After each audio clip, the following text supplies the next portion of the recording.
Emily had just graduated from nursing school when she began her first job at a well-known medical clinic on the outskirts of the city. Getting hired there was considered a privilege. The clinic had an excellent reputation, and yet something about the place always felt wrong. The building stood alone on a barren hill, surrounded by dense forest.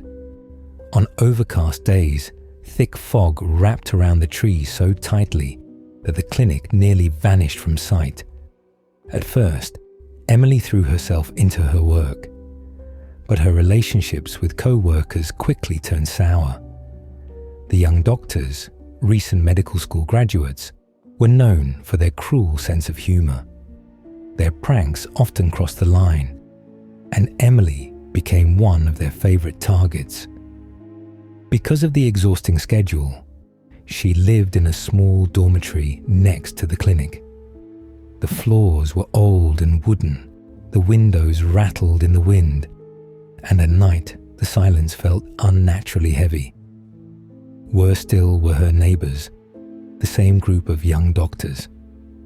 Every evening, they gathered in a common room, laughing loudly, shouting, and stomping through the corridors well past midnight.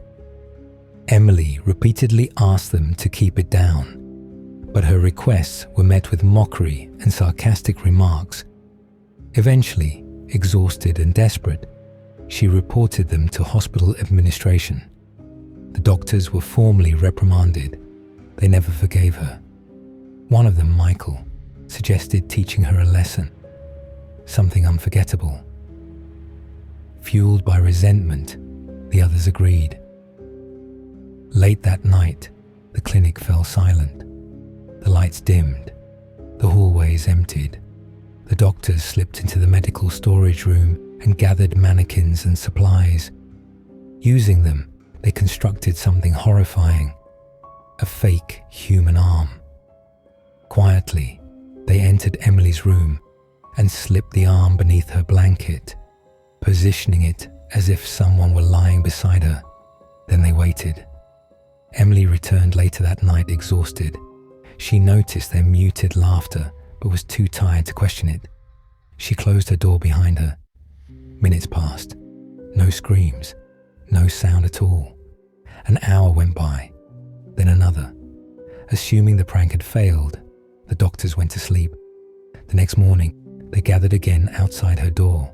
They knocked. No answer. Finally, they opened it. The room looked untouched. The bed was neatly made, as if no one had slept in it.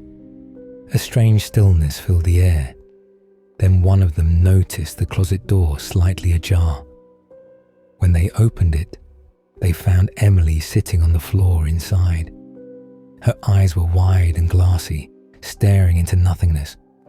Her hair had turned completely white. Her face showed no emotion, no fear, no pain, no awareness. The doctors recoiled in horror. Only then did they understand what they had done. Emily never spoke again. She never reacted to voices or touch. The incident became a silent legend within the clinic.